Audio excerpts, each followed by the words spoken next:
नमस्कार दोस्तों, motivate mindset 2.0 YouTube channel में आपका दिल से स्वागत है। एक बार की बात है, एक राजा था। उस राजा को एक रात सपना आता है। उसने सपने में देखा कि उसके सारे दांत एक एक करके गिर रहे हैं। जब राजा सुबह उठता है तो वह हैरान हो जाता है और अपने सपने का मतलब जानने के लिए महल में एक ज्योतिषी को बुलाता है और उसे अपना सपना बताता है।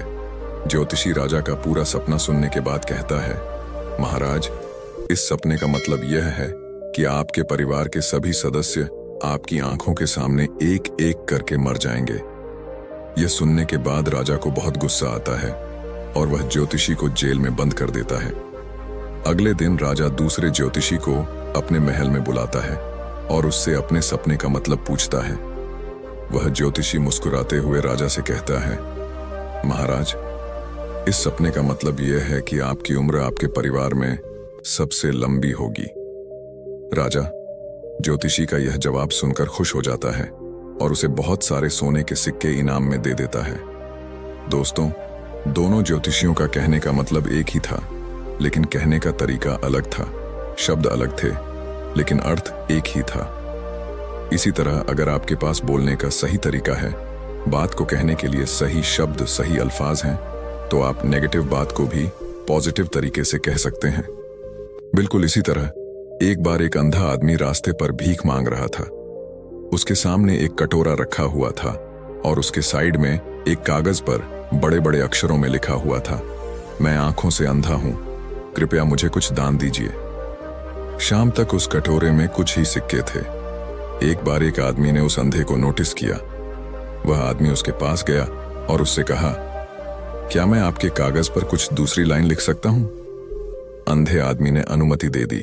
उस आदमी ने कागज को पलटकर उस पर दूसरी लाइन लिख दी और वहां से चला गया। इसके बाद अब हर कोई उस अंधे आदमी के कटोरे में पैसे डालने लगा और शाम तक उसके पास इतने पैसे जमा हो गए जितने एक हफ्ते में नहीं होते थे।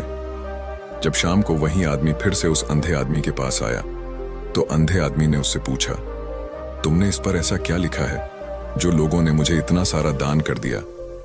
आदमी ने मुस्कुराते हुए कहा, पहले इस पर लिखा हुआ था, मैं आंखों से अंधा हूं, कृपया मुझे कुछ दान दीजिए।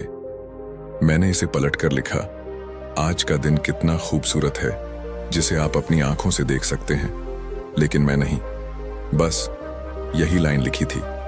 मोबाइल देखने से और घंटों तक रील्स स्क्रॉल करने से और गेम्स खेलने से आपको झूठी खुशी तो मिल सकती है, लेकिन असली दुनिया में आपकी कोई भी पहचान नहीं होगी और यही कड़वी सच्चाई है।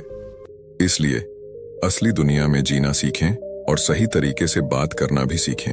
तो दोस्तों, कैसी लगी आपको यह प्रेरणादायक कहानी? उम्मीद है कि आपने इससे कुछ नया सीखने को मिला होगा। अगर आपको हमारी ये कहानी पसंद आई हो तो हमारे चैनल को सब्सक्राइब करना ना भूलें और बेल आइकन भी दबा दें ताकि आपको हमारी हर नई कहानी की नोटिफिकेशन मिलती रहे। आपके सुझाव और प्रतिक्रियाओं का हमें इंतजार रहेगा। धन्यवाद।